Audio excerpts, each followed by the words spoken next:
오늘은 지난 시간에 이야기한 것을 좀 더 생각해보는 그런 시간을 갖고자 합니다. 데살로니가 전서 4장입니다. 9절부터 12절에 있는 말씀 함께 보도록 하겠습니다. 9절부터 12절까지입니다. 함께 읽겠습니다. 전체 읽읍시다. 시작. 형제 사랑에 관하여는 너희에게 쓸 것이 없으며 너희가 친히 하나님의 가르치심을 받아 서로 사랑합니다. 너희가 온 마게도냐 모든 형제를 대하여 과연 이것을 행하더라. 형제들아 권하노니 더 많이 하고 또 너희에게 명한 것 같이 종용하여 자기 일을 하고 너희 손으로 일하기를 힘쓰라. 이는 의인을 대하여 단정히 행하고 또한 아무 궁핍함이 얻게 하려 함이라. 12절 말씀입니다. 이 말씀을 준비하면서 제게 새롭게 온 게 어떤 거냐면 의인들을 향해서 우리의 간증, 그렇죠? 의인들이라는 것을 믿지 않는 사람들, 우리 주변의 구도자들입니다. 그들을 위한 단정한 자세가 뭘까? 하나님이 요구하는 건 뭘까? 근데 제가 이제까지 좀 놓쳤던 게 뭐냐면 의인들이라면 그들의 믿지 않는 사람의 관계에서만 우리가 생각하는 경향이 있잖아요. 의인들이라고 하니까. 그렇죠? 그들과의 관계에서 내가 어떤 자세를 취할 거냐 하는 것이 국한되었다고 생각했는데, 근데 이 말씀에 보면, 자세히 보시면, 우리들 자체 우리들이 형제 자매들과의 사랑의 관계를 잘 유지하는 것도 의인들을 향한 자세 가운데 정말 더 적극적인 거다. 더 긍정적인 거다 하는 것을 생각했어요. 예수님께서도 요한복음 13절 그런 표현을 했잖아요. 내가 너희를 사랑한 것처럼 너희가 서로 사랑하면 내가 세상에 구세주로 온 것을 사람들이 알게 될 거라고. 너희가 내 제자인 것을 알게 될 거라고 했잖아요. 그러니까 의인들을 향한 자세가 믿지 않는 사람의 관계에서만 나타나는 게 아니라 더 적극적인 것은 뭐냐면 오히려 의인들과 관계에서 우리가 어떻게 여기 지금 4가지가 나와 있는데 그것보다 더 중요한 게 뭐냐면 우리들 자체 형제 구원받은 우리들이 어떤 관계를 유지하고 살아가느냐 하는 것은 더 크게 의인들에게 영향을 끼친다는 겁니다. 직접적으로는 안 끼치겠죠. 직접적으로는 끼치는 게 아닙니다. 그런데 그게 뭐냐면 여기 서로 사랑하는 것입니다. 사랑한다. 우리는 삶을 살아갈 때 대개 보면 극단을 치우쳤어요. 극단으로 치우칩니다. 극단으로 치우친다는 말이 뭐냐면 그게 어떤 면에서 보면 그것에 대한 줄다리기예요. 그러니까 어떤 균형을 잡는 게 신앙생활에서 생각보다 쉽지가 않습니다. 그렇죠? 극단으로 치닫는 일이 우리에게 얼마든지 있을 수 있습니다.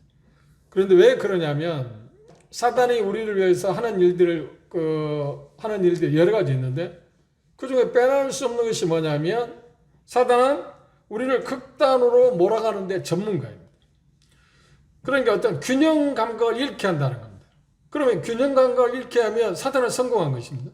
그런데 우리는 종종 어떠냐면 극단, 어느 한쪽을 치우치고 한쪽을 버림으로 말미암아서 사단의 노름에 우리가 놀아가고 있다는 거예요.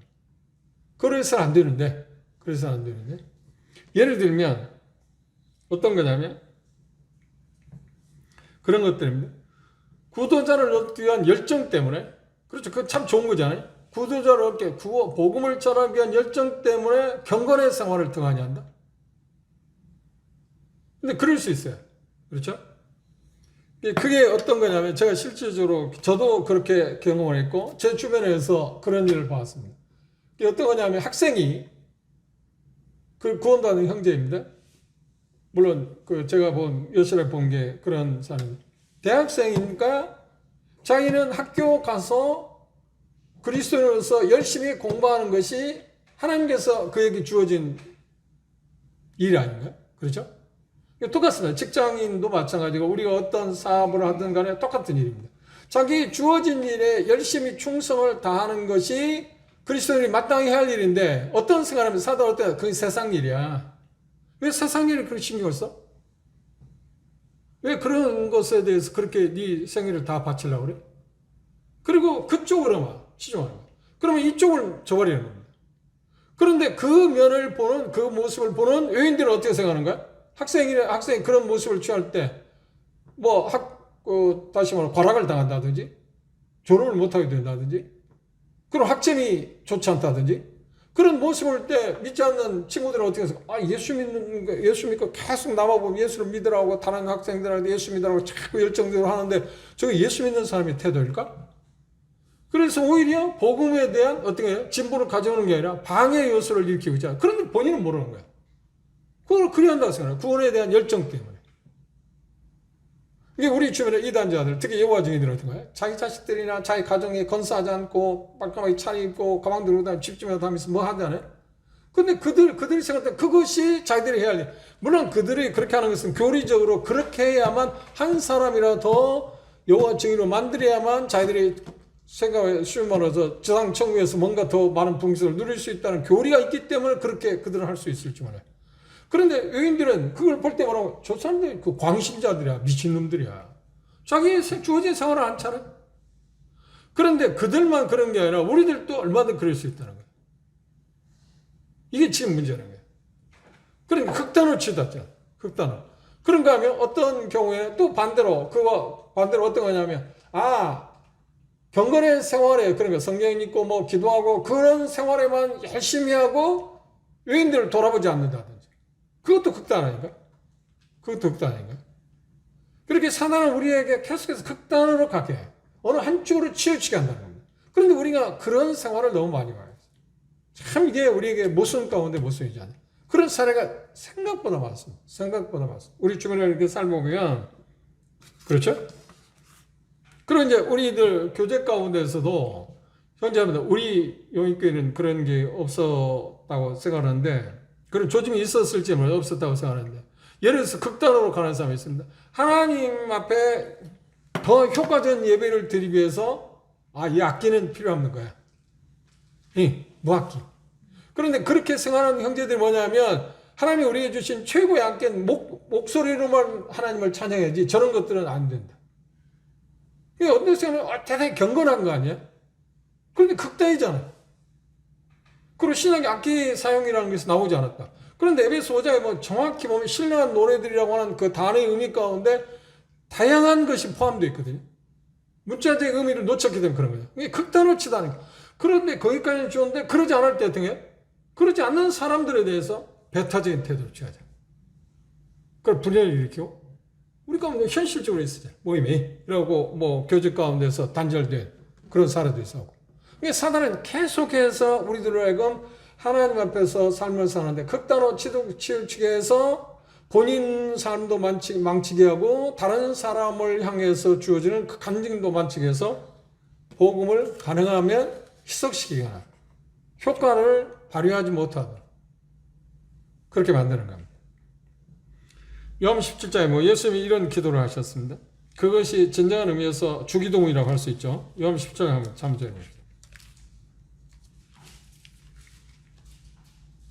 11절 나는 세상에 더 있지 아니하오나 저희는 세상에 있었고 나는 아버지께로 가옵나니 거룩하신 아버지여 내게 주신 아버지의 이름으로 저희를 보존하사 우리와 같이 저희도 하나가 되게 하소서. 14절 15절에 보면 내가 아버지의 말씀을 저희에게 주었사오매 세상이 저희를 미워하였사오니 이는 내가 세상에 속하지 아니함 같이 저희도 세상에 속하지 아니함을 인함이니이다. 내가 비옵는 것은 저를 세상에서 데려가시기를 위함이 아니요 오직 악에 빠지지 않게 보존하시기를 위함이니이다. 이 말씀을 오해하면 그리스도인들은 세상에 속하지 않은 사람이다. 세상에 속하지 않는 사람은 확실한 건데 세상에 속하지 않았으니까 세상에 어떤 것에 묻혀서 그것들에 의해서 일상적인 어떤 삶을 사는 것은 어떤 거예요? 그건 세속적이라고 생각해요. 좀 전에 얘기했죠. 이원화된 생각. 그건 세상적인 거냐? 경건한 하나님을 위한 거냐? 그러면 이것들이 세상적, 하나님과 관계되지 않은 것처럼 보이는 것, 경건과 관계되지 않은 것들이 세상적이라고 하면 우리는 어떤 거예요? 예수님이 말씀해서 세상에 우리를 데려가야 할 거 아닙니까? 그런데 우리를 이 세상에 남겨놓은 이유는 뭔가요? 우리가 세상에 살지만 세상에 속하지 않은 사람처럼 좀 구별된 삶을 사는 것을 예수님이 원하는 거 아닌가요? 그런데 우리를 극단으로 뭐라고 해요, 사단은? 이 세상은 다 쓸모없는 거야. 우리는 세상에 속하지 않았다니까? 이게 세상하고 뭔가 격리된 삶을 살아야 한다. 그래서 중세 암흑시대에 수도원처럼 세상에 떠나간 거야. 세상 벗어났어. 불교에서 얘기하는 대로 그 절이 대개 산속에 있잖아요. 은둔생활이라고 그렇게 말하죠. 그런데 기독교 한때는 어려우니까 세상에 접하다 같이 여인들과 함께 사는 너무 힘드니까 어떻게 했냐면 수도원을 만들었어요. 그리고 그들끼리 사는 거예요. 그래 그들끼리 살 때는 좋을지, 아니 그들끼리 살아도 좋은 게 아니에요. 사람은 인간이기 때문에 정말 그것도 배가 많아요. 생각보다 그걸 상상하지 마세요. 저는 성급에서 살아봤기 때문에 정말 나는 그건 반대. 형제자매 함께 모여 사는 것은 정말 반대. 극구 반대. 그게 되는 게 아니야. 인간이기 때문에 여전히 육신의 냄새가 나요. 거기만 시기, 질투, 아이고 말도 못해. 또 그 성경에는 돈과 관계도 있기 때문에 나는 그 텀방에 사는데 너무 힘들었거든. 꿈꾸는 거, 이렇게 형제 자매들 사는 게 얼마나 좋을까? 작은 천국에 있지. 참말해. 아니야, 그렇지는 않습니다. 왜냐하면 우리가 어떤 사람하고 어울려 살든 간에 환경이 어떻든 간에 성령 지배를 받으면 그게 천국이죠. 그런데 육신의 지배를 받으니까 그 냄새가 날 수밖에 없어요. 썩은 냄새가 나오잖아요. 근데 수도원이 우리 언뜻 보기에 자기들끼리 그 믿는 사람들끼리 모여 살면 좋겠지. 아니야, 그렇지는 않습니다. 그리고 실례로 지금에 와서도 그 전부는 아닙니다. 걔들에서 순녀들 신부들이 그런 경기도 쪽에서 살고 있잖아요. 그런데 교회사적으로 보면 어떻게 하냐, 거기에 수많은 악이 나오죠. 상상도 못할 악. 이게 물론 한두 사람이 이야기일 수는 있습니다. 그런데 우리가 지면상이나 어떤 매체를 통해서, 방송 매체를 통해서 본 것처럼 어떤가요? 수많은 유아들이 시체에 도대체 이해할 수 없는. 어떻게 그런 곳에 그런 게 있겠습니까? 그런데 우리가 보면 언뜻 보면은 여인들이 볼 때는 참 거룩하고 단정하고 대단히 좋아 보이잖아요. 아니야. 그거 여전히 썩었어. 여전히 썩어. 더군다나 그곳에 복음이 있나요? 복음이 없는데 어떻게 그게 되겠습니까? 예수님이 여기 기도하신 것은 그런 것입니다. 세상을, 그러니까 그리스도는 여기 표현 가운데 보면 세상과 떼어놓지는 마시고, 세상에 속하게는 하지 마시고, 세상에 있지만, 세상에 살지만, 그렇죠? 세상의 위험에서 보호해 달라는 기도입니다. 그런데 우리가 이 말씀을 잘못 이해하면 세상에 속하지 않았다. 우리가 세상의 어떤 것들을 접할 때 일상적인 생활하는 것은 세상 일이기 때문에 그걸 하지 않아야 한다는 생각하면 심각하잖아요. 우리는 그리스도이지만 이 세상에서 우리에게 주어진 일도 다 해야 하잖아요. 그 중에 하나가 얼마 전에 투표도 했습니다. 그 투표권을 행사하는 것도 그리스도에 마땅히 해야 할 일이라니까. 어떤 사정에서 안 할 수도 있어. 그런데 그건 당연히 우리가 해야 할 일들이야. 예를 들어 말이에요. 보기 싫다 그래서 안 된다든지 그런 건 아닙니다. 그러면 유인을 향한 단정한 자세 가운데 빼놓을 수 없는 것이 뭔가요? 여기 표현하고 있는 것처럼 우리는 세상에 구별되어 있어야 합니다. 그런데 어떻게 해요? 세상의 어떤 것들에 의해서 우리들 자신들이 거기에 취하면 안 된다는 거예요. 그렇죠? 이게 이제 우리에게 이제 대단히 중요한 문제입니다. 그런데 이 말씀에 보면 데살로니가 지역의 성도들은 하나님께 돌아와서 어떤 생활 방식이 바뀌었나요? 생활 방식이 바뀌었어요. 어떻게 생활 방식이 바뀌었나? 1장 9절을 참조해 봅시다. 우리가 이미 봤지만 1장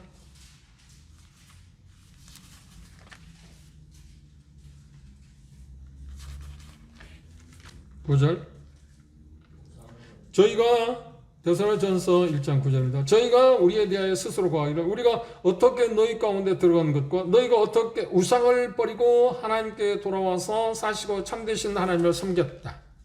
이 구원을 받자마자 그들이 완전히 바뀌었습니다. 그래서 변화가 되었습니다. 그렇죠? 이제 시작입니다. 그런데 그들이 문제가 있었는데 뭐냐면 극단으로 돌아가는 사람이 생겼습니다. 극단으로 돌아가는 사람이 생겼습니다.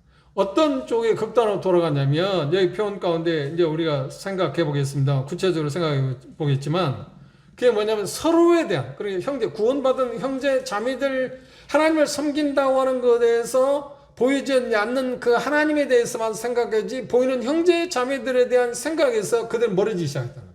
갈등이 생겼다는 거예요. 그래 요한 사도는 요한 1서에 뭐라는 거예요? 보이지 않는 하나님을 사랑한다고 해서 보이는 형제 자매들을 사랑하지 않으면 하나님을 사랑하는 거라고 아니라고 그러잖아요. 분명하잖아요. 그런데 극단으로 치닫게 되면 사랑의 형제 자매들이 보이지 않고 누구만 생각한다고요? 하나님만 생각한다. 하나님만 생각한다.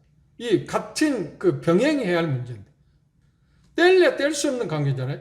하나님의 자녀들의 관계하고 하나님과의 관계는 뗄래야 뗄 수 없는데 이게 이분화시켰어. 하나님과 관계하고 형제 자매들과 관계는 다른 거다라는 인식하고. 그러면 우리의 삶과 괴리감이 생겨요. 그래서 심지어 어떤 말은 나는 하나님 앞에는 아무런 문제가 없어. 형제 자매들 문제를 초성이면서. 그런데 그 사람이 어떻게 하나님과 문제가 없어요? 그런데 왜 그 의식이 우리에게 사로잡혔냐면 하나님을 섬기는 거고 그러니까 하나님과의 관계하고 성도들과의 관계는 다른 거다고 생각했다. 다른 게 아니잖아요. 같은 거야. 연결되어 있어요. 그렇죠? 그런데 이런 극단으로 가게 되면 그런 문제가 돼요. 그런데 성도들도 그래. 우상을 버리고 하나님을 섬기기로 왔는데 나중에 어떤 생각이 있냐면 그들 중에 개 중에는 어떻게 생각하냐면 하나님을 섬기는 거하고 형제 자매들을 섬기는 거하고 별개로 생각했다는 거예요. 그러다 보니까 자연스럽게 어떤 거예요? 사랑의 균열이 생겼다는 거예요.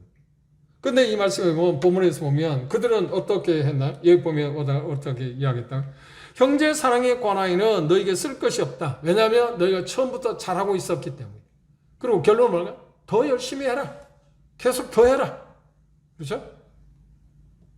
근데 멈추지 말고 지금 현재 100이라는 것이 형제 사랑에 대한 100이 있으면 100만 하지 말고 120, 150, 200, 1000까지 계속 나가야 한다. 어느 정도. 그리스도께서 우리를 사랑한 것처럼 우리도 사랑해야 한다. 그렇죠? 그리스도의 우리를 사랑하는 사랑이라는 뭔가요? 희생이잖아요. 자기를 내어주는 것. 이타적인 삶에서. 그런데 데살로니가 성도들 처음에는 그렇게 했어요. 그런데 시간이 흐름에 따라 사단이 극단적인 거 심어주다 보니까 하나님을 섬기는 거하고 형제자매들을 사랑하는 것에 괴리감이 생겼다는 거예요. 문제가 생겼습니다. 그러면 생각해보세요. 여인을 향한 정상적인 합당한 진정한 자세는 뭔가요? 우리가 예수님께서 말씀하는데 우리가 예수님이 우리를 사랑한 것처럼 우리가 서로 사랑하는 관계를 유지하고 그런 삶을 살아가게 되면 여인들은 어떨까요? 그걸 지켜보고 있어요. 우리들의 삶을 지켜보고 있다니까. 그리고 자연스럽게 어떨까요? 나도 저런 그룹에 들어갔습니다. 그 여인들에 대한 얼마나 아름다운 간증입니까? 그런데 우리가 형제 자매들 하면서 서로 믿지 않는 사람들 앞에서도 그렇고 우리들끼리도 그렇고 뭐 서로 험담한다든지 뭐 어쩐다든지 사랑하는 그런 모습이 보이지 않는다고 할 때 우리에 대한 매력을 느끼지 못해? 여인들이 그 매력을 못 느껴. 여인들 매력을 느껴. 우리가 이미 공부했지만 사도행 11장 한번 보십시오. 안디옥 교회의 특징을 우리가 보았습니다.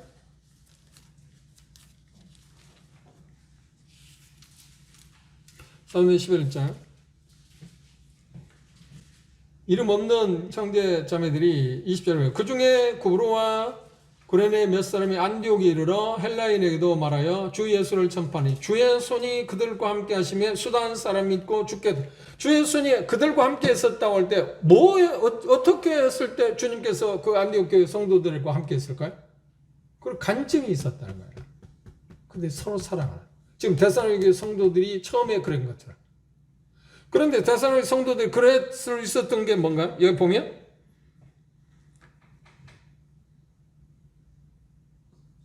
9절 주목해 보십시오. 형제 사랑에 관하여는 너희에게 쓸 것이 없음. 너희가 친히 하나님의 가르치심을 받아 서로 사랑했다. 예수님이 가르치신 대로 서로 사랑하라는 이 첫 번째 계명을 그들이 준수해서 그렇게 하고 있다. 지금 잘하고 있다. 그리고 잘하고 있는데 어떻게 해서 더 분발하라. 더 열심히 하라. 그게 뭐냐고 하면 바로 여인들을 향한 정말 좋은 일 가운데 하나라는 거예요. 정말 적극적인 거죠. 여러분들 혹시 구원받기 전에 믿는 형제자매들의 그런 간증이나 그런 모습 때문에 나도 예수님을 저 사람들 예수 믿는 게 저렇게 좋다고 하면 나도 예수 믿으면 좋겠다. 그런 생각을 안 해봤나요? 저는 그런 계기가 없었어요. 그냥 그런 계기가 없었어요. 물론 교회 다니게 되기 시작한 것은 뭐 친구들이 교회 다니고 하는 것에 끌려서 가고 했지만 구원받는데 복음 듣고 나서 나는 그런 계획이 없었지만 복음을 전하다 보면 많은 분들이 형제자매 된 이후에 뭐라고 하냐면 나는 내 주변에 어떤 형제자매들이 예수를 믿고 변화된 모습 때문에 나는 예수님에 대해서 관심이 있었다. 그런 경우. 교인들을 향한 가장 중요한 자세가 뭐냐면 우리가 서로 사랑하는 것입니다. 그렇죠? 이게 그것보다 큰 게 없잖아요. 물론 이게 우리가 회복돼야 합니다. 그런데 그건 뭡니까? 여기 지금 그 대사는 성도들 한 것처럼 뭐라고 하냐? 10절. 너희가 온 마게도냐 모든 형제를 다하여 과연 이것을 행하다. 과연 이것을 행했다는 건 뭐는 서로 사랑했다는 거야. 하나님의 가르침을 받은 대로. 형제가 너희를 관해 더 많이 하고 또 너에게 명한 같이 조용히 하라. 더 많이 해라. 서로 사랑하는 썰켜서. 사랑의 특징은 뭔가? 희생하는 것입니다. 그리고 이타적으로 삶을 사는 겁니다. 나 자신을 내어주는 것입니다. 오늘 어떤 일로 인해서 이 부분에 대해서 제가 충격을 받았어요. 개인적으로. 내가 이 부분에 대해서 정말 소홀히 했구나. 형제들의 어려움들, 내 주변에 있는 형제자매들을 돌아보는 문제, 그렇죠? 그래서 그런 문제들에 대해서 그렇지 못한 것 때문에 하나님께 회개했어요. 그리고 이 부분에 대해서 우리는 정말 더 치중해야겠다. 믿지 않는 사람 관계에서 그들에게 예수님에 대해서 어떤 매력을 느끼게 하기 위해서 어떤 일을 하는 것도 중요하지만 그건 다음 문제고 더 중요한 건 우리 안에서 우리들끼리 서로 사랑하는 모습들. 그렇죠? 이게 우리가 회복해야 할 문제라고 생각해요. 정말 필요한 것입니다. 여인들을 향한 가장 적극적인 자세가 뭐냐면 우리가 서로 사랑하는 모습을 보이는 것입니다. 일부러 우리가 서로 사랑해서 그런 게 아니라 주님께서 여기 말씀한 것처럼 데살로니가 성도들은 하나님의 가르침을 받은 대로 서로 사랑하는 것. 처음부터 대다수는 그렇게 했다는 겁니다. 그런데 그들 중에 문제가 생겼습니다.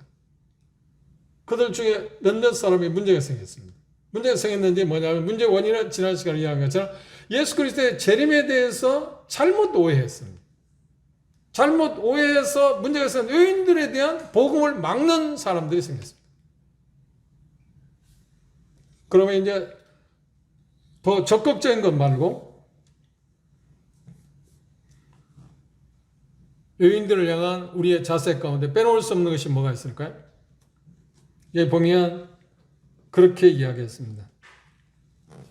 그걸 넘어가기 전에 우리가 한번 예수님께서 우리 말씀하신 말씀을 한번 생각해 봅시다. 요한복음 13장 찾아봅시다.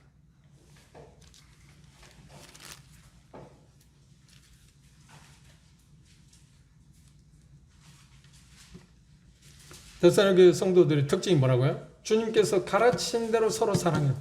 그리고 시작에서 계속 진행하고 있었다. 이게 참 놀라운 비밀이에요. 13장 1절. 6월절 전에 예수께서 자기가 세상을 떠나 아버지께로 돌아가실 때가 이런 줄 아시고 세상에 있는 자기 사람들을 사랑하실 때 뭐라고 해요? 끝까지 사랑했다. 끝까지 사랑했다는 말이 무슨 말인가요? 말 문자대로 한다면 하실 수 있는 한 마지막 운명이 닿을 때까지 사랑했다는 표현이지만 그러나 더 중요한 건 뭐냐? 그들의 필요와 자신의 은혜가 예수 그리스도의 은혜가 극에 달할 때까지. 그런데 예수님의 은혜가 끝이 있나요 없나요? 끝이 없잖아요. 극에 달할 때까지. 최고조에 이를 때까지 사랑한다는 말을 내가 끝까지 사랑했다는 거예요. 그러니까 지금 바울 사도가 너희가 하나님의 가르침을 받아 사랑하고 있는데 그걸 더욱 그렇게 하라는 말이에요. 계속 그렇게 진보를 가져오라는 거예요. 그게 달할 때까지. 이 정도 됐어? 아니고 그게 아니고.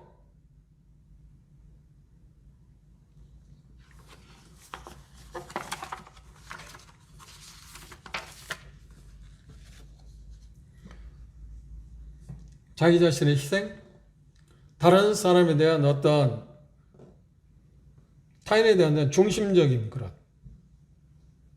그런 것들이 데살로니가 형제 자매들 마음 가운데 마치 전염병처럼 퍼져나갔다는 거예요. 걷잡을 수 없이. 그리고 서로 돌보고 채워주는. 그리고 다른 형제들은 나보다 항상 앞세우는. 대단히 존중하는 그런 태도.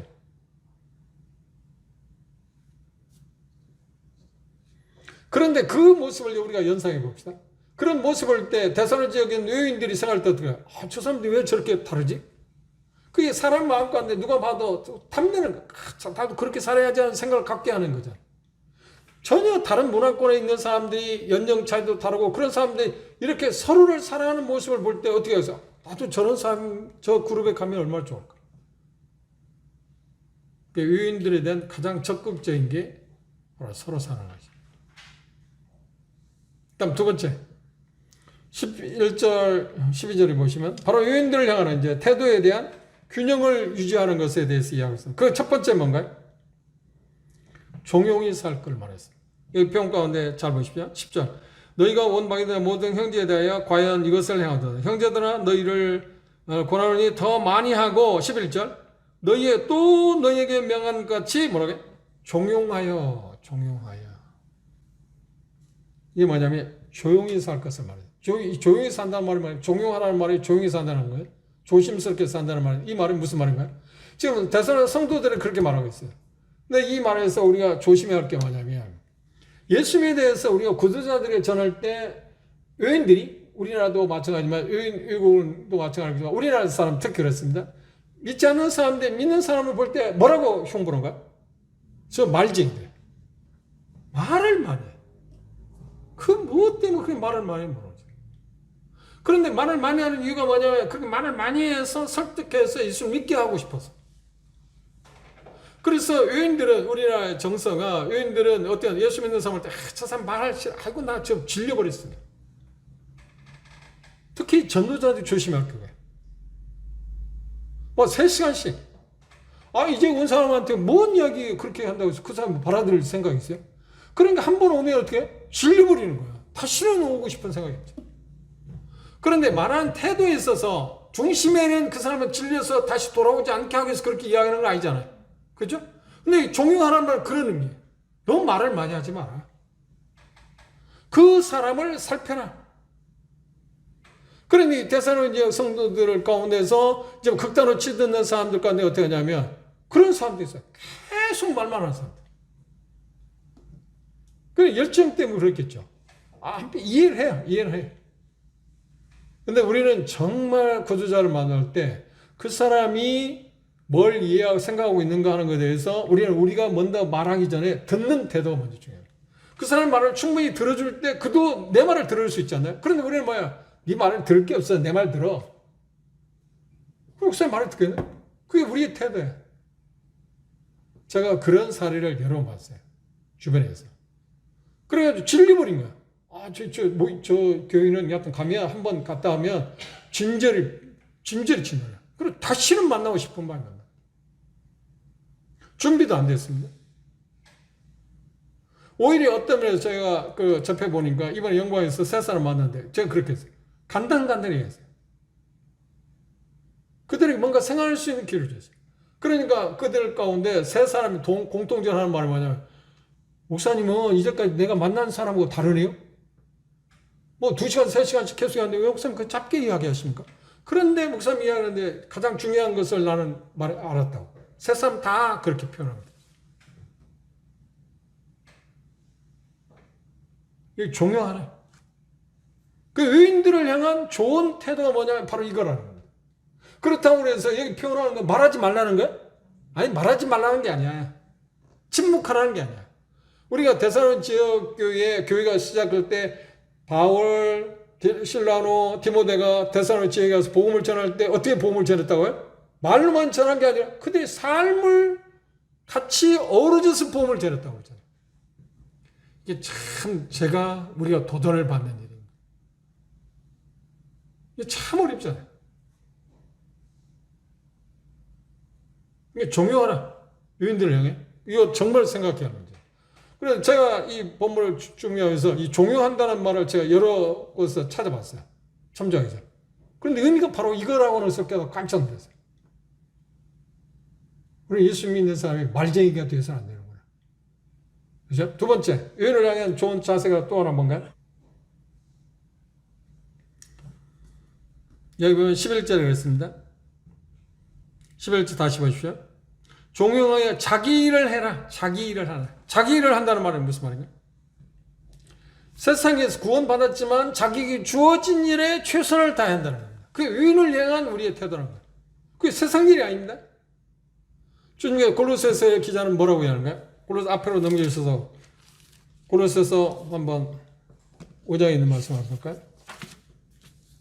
골로새 4장 5절 6절입니다. 이것은 데살로니가에 쓴 이후에 10년 후에 기록한 것입니다. 골로새서는. 골로새 4장 5절 6절 한번 보십시오. 의인을 향해서는 지혜로 행하여 세월을 아끼라. 너희 말을 항상 은혜 가운데서 소금으로 고르게 함과 같이 하라. 그리하면 각 사람에게 마땅히 대답할 것을 할까. 여기 종용이 한다는 말을 여기서 표현은 뭐라고 했나요? 소금을 고르게 함과 같이. 말을 항상 은혜 가운데서. 의인을 향해서는 어떻게 하라고요? 여기 표현 가운데서 뭐라고 했나요?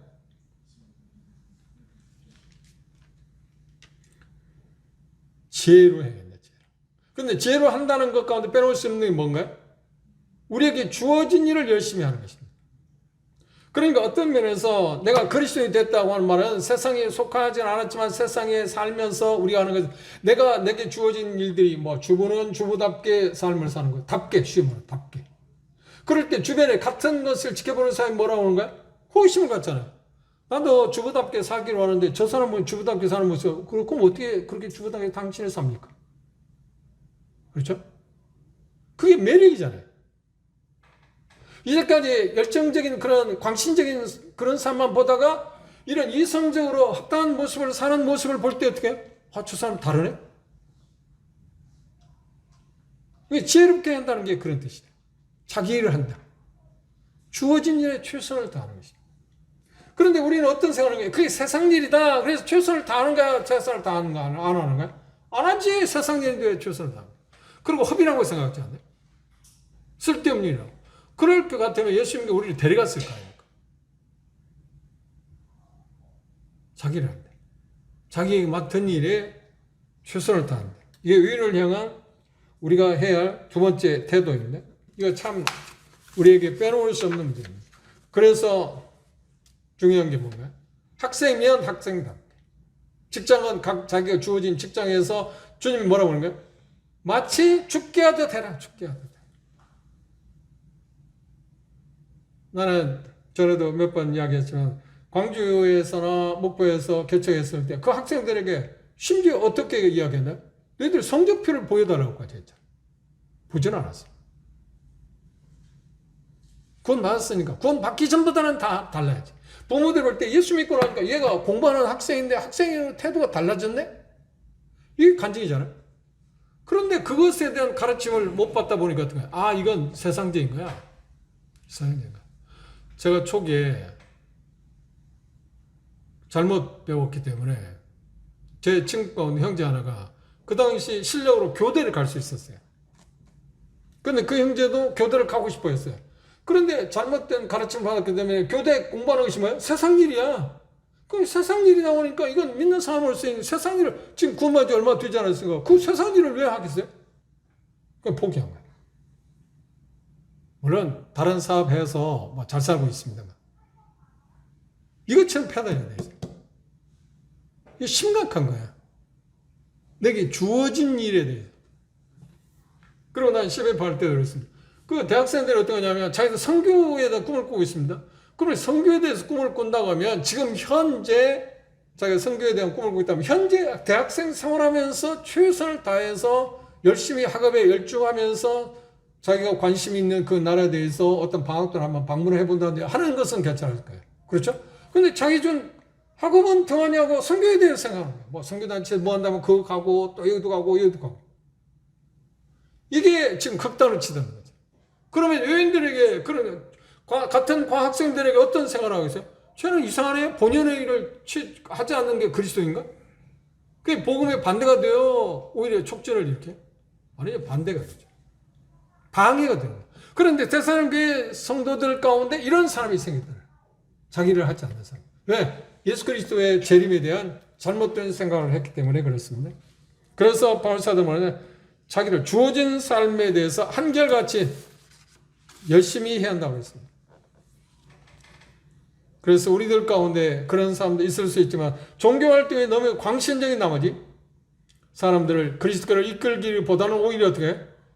오히려 밀어낼 수 있어요. 그래서 밀어낼 경우가 있습니다. 이게 우리나라에서 얼마든지 있습니다. 우리 말고. 그런데 우리도 같이 도마에끔 종교인들 아닌가? 이런 부분에서는 참 조심해야 합니다. 세 번째, 의원들을 향해서 이제 적극적인, 가장 적극적인 서로 사랑하는 문제고, 세 번째, 뭐라고 해요? 자기 손으로 일하라고 했습니다. 11절 다시 보십시오. 자기 일을 하고 너희 손으로 일하기를 힘쓰라. 이 말은 뭐냐면 자기 생활비를 자기가 충당할 수 있도록 한다. 종말에 대한 열정 때문에, 전도에 대한 열정 때문에 그들 가운데는 어떤 사람이 있었나요? 내일 세상이 끝날 텐데 내가 지금 주어진 일이 왜 필요해? 복음 전해야지. 언뜻 들으면 그럴 때 하지 않아요? 조상님. 언뜻 들으면 그럴 때 그래야 할 것 같지 않아요? 아니요, 그렇지 않아요. 예를 들어서 예수님이 내일 오신다고 해도 우리는 어떻게 하는 거야? 직장 나가지 않고 복음 전하는 거야? 아니야, 그걸 원하는 게 아니야. 내게 주어진 일을 하는 것입니다. 근데 우리는 그렇게 생각하잖아요. 그러면 세상적이라고 생각하잖아요.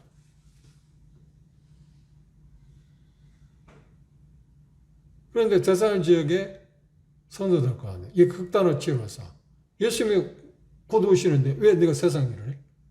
그런데 그 내면을 자세히 보면 어떤 거예요? 자기에게 주어진 삶에 지금 게으름을 부리는 하나의 표현이지.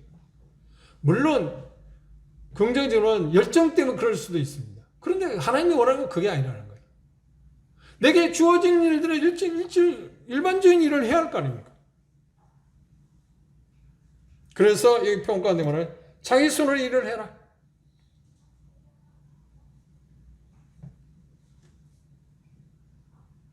사람들이 영혼을 구원하는 것, 그리고 그들이 영원한 위험에 처해 있기 때문에 복음을 전하고 그들 가까이에서 사랑을 나타내보는 건 당연한 것입니다. 그런데 지금 자기에게 주어진 등하냐고 이거 세상에 덧없는 거야. 그래, 소홀히 한다고는 자체 그런 모습을 볼 때 사람들이 어떤 생각을 해요? 그리스도에 대한 매력을 못 느끼나요? 우리나라에도 67년인가 시한부 종말론자였다는 얼마나 큰 피해가 있었습니까? 그리고 이제 그 교회사에 보면 그런 집단들이 있었잖아요. 그래서 막 그날이 지나니까 막 좀 떼죽음 당한다든지. 예. 그런 이야기가 67년도인가 시한부 종말론이 나오고 나서 사단이 승리하게 된 거예요. 그때부터는 뭐야? 예수님의 재림에 대해서 말할 수가 없는 거야. 그러면 똑같은 사람 보이니까. 이런 엄청난 오히려 피해가 온 거예요.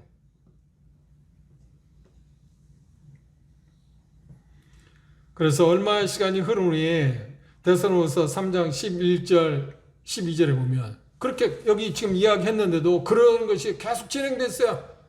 그랬을 때 일하기 싫어도 먹지 말라. 그걸 도와주지 말라는 겁니다. 그러니 그런 형제 자매들 볼 때 저 사람 열정이 있으니까 우리가 도와줘야지. 그것 자체가 나쁘다는 거예요. 역시 건전하고 자기 삶을 자기가 할 수 있는, 자기 일을 할 수 있는데도 불구하고 그런 일을 하지 않는 사람들을 도와주라, 도와주지 마라. 도와주는 게 성경적이지 않다는 거야. 그런데 우리가 생각할 때 그건 대단히 비정상적이지 않나? 형제 사랑은 뭔데? 그런 사람도 도와줘야지. 아니, 그렇지 않다는 거야.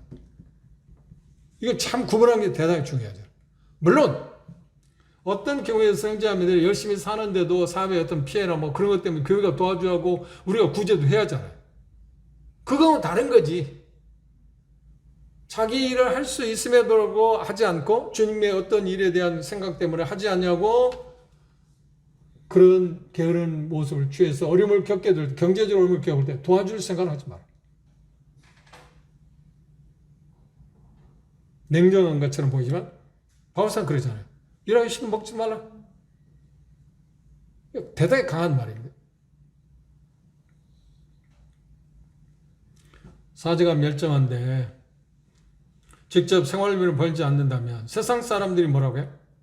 질서할 것입니다. 어처구니 없을 겁니다. 저게 예수 믿는 사람들이.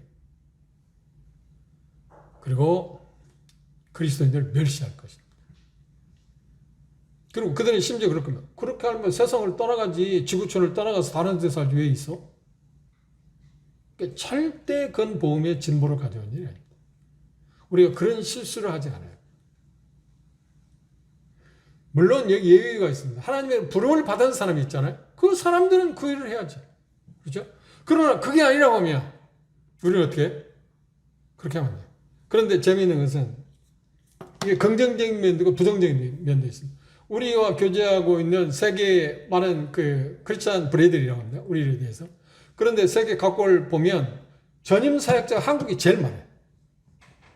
한국이 제일 많아요. 외국은 전임 사역자 이렇게 많지 않아요. 이게 긍정적인 면도 있고 부정적인 면도 있어요. 그런데 왜 그럴까? 우리나라 기독교계에는 그런 인식이 있어요. 하나님 부름을 받으면 어떻게 해? 직업 없이 일해야 한다. 자비하고 일하면 문제가 있어요. 그렇죠? 목사들이 저희 교회에서 지금 우리 일반적인 교회에서 목사들이 자비하고 주님을 교회를 섬긴다고 하면 우리 주변 사람들이 이해를 해? 저건 목사가 아니지. 목사는 교회에서 다 먹이주고 살리고 이러는 거야. 그게 우리 문화잖아. 그래서 목사들이 만약에 자비하고 주님을 섬긴다고 하면 저건 이상하네? 저 목사인가? 근데 성경은 양면을 이야기하잖아요.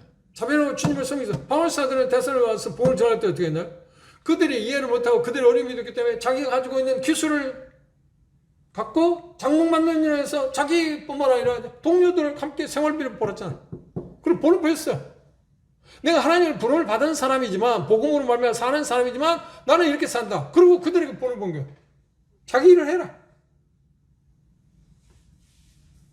이게 얼마나 확실한 가르침입니까? 나는 그냥 주님을 부름 받았으니까 여러분들이 헌금 한 거 갖고 나는 먹고 살고 여러분들 자기 일을 해라. 그래도 맞는 거야. 그건 주님 말씀이에요. 그런데 그것들에 대해서 그런 오해를 받지 않기 위해서 어떻게 되냐면 직접 장막 만드는 일을 통해서 자기 생활을 하고 동료들과 함께 생활비를 충당하면서 또 대사로니가 성도를 도우면서 자기 일을 해라. 그게 얼마나 효과적인 가르침입니까? 본을 보였다는 것입니다. 그게 전부 그런 건 아닙니다. 평택 여인이 들었는지 모릅니다. 일꾼이 자비랑하지 왜 교회에서 돈을 받아? 이거 성경적인 거 아니야. 그건 역시. 그 극단이지. 그렇죠? 하나님의 부름이 어떤 거냐에 따라서 그 자비랑하고 주님을 섬길 수도 있고 교회에서 생활비를 받으면서 일할 수도 있는 것입니다.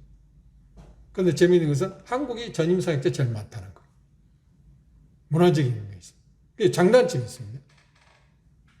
그런데 중요한 것은 뭐냐면 자기를 해야 합니다. 자기 손으로 일을 해야 한다. 그 다음 네 번째 12절 주목해 보십시오.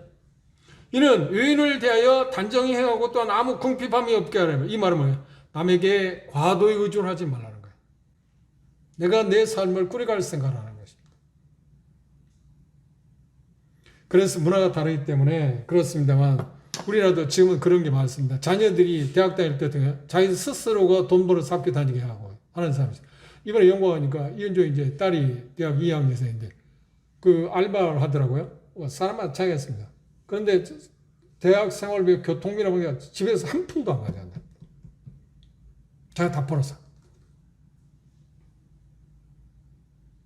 다 그래야 한다는 말은 아니에요. 근데 하나는 귀감이잖아요. 자녀를 키울 때 그런 것도 필요할 거야. 중고등학교 다닐 때까지는 어떻게 할 수는 없겠지를 모르지만 대학 다닐 때는 그렇지. 네가 알바해서 네 생활을 다 그 학비나 보는 거 다 할 수는 없을지만 좀 보탬을 되라고 하는 것도 필요하잖아요. 그렇다고 해서 공부하는 일에 소홀히 하거나 공부하는 데 지장이 되어서는 안 되겠지만 여인들에게서 인정받을 만한 삶을 살아야 한다는 것입니다.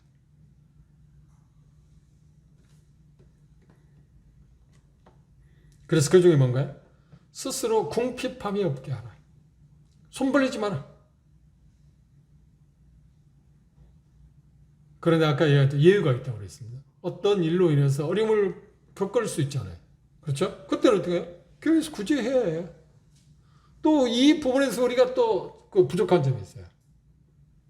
우리의 주변에 정말 도움 필요한 사람들을 구제하는 것. 그건 정말 필요한 것입니다. 근데 우리는 좀 그런 쪽에 약해. 모임들이. 그런 사람 아니고는 어떻게 하라고요? 그렇지. 스스로가 자기 일을 해서 다른 사람들, 다른 형제 자매들이 짐이 되지 않게 하라고. 특별한 경우는 어떻게 하는가요? 서로 나누고 도와줘야겠죠? 그리스도의 목표는 무엇인가? 우리들의 목표는 뭔가요? 열심히 사는 형제 자매가 되어서 베푸는 것. 나 자신만 충당하는 게 아니라 다른 사람도 도울 수 있는 데까지 나가네. 그래서 빌부터 산다, 뭐 빈대처럼 산다 그런 은유적인 표현이 있잖아요. 우린 최소한 빈대는 되지 말아야죠. 그 모습을 보면 다른 사람들, 여인들이 뭐라, 저 사람 예수 믿는다고 저렇게 사는가? 그런 사람 보고 누가 예수 믿고자 하는 말을 생각했어요? 매력을 느끼겠어요? 그리스도의 매력을 느끼겠어요? 고린도서 3장에 보면 고린도 지역 성도들을 향해서 너희는 그리스도 편지라고 그랬어요. 우리가 외인들을 향해서 이렇게 지혜롭게 행할 때, 지혜롭게 행하는 건데 첫 번째 가장 중요한 항목이 뭔가? 우리 서로 간에 서로 사랑하는 것. 하나님의 가르침을 받은 대로 서로 사랑하는 걸 통해서 사람들이 예수 믿으니까 저렇게 좋은 관계를 유지하는 것. 나도 그렇게 해요. 저런 자리 들어가면 좋겠다. 이것보다 효과적인 게 없잖아요.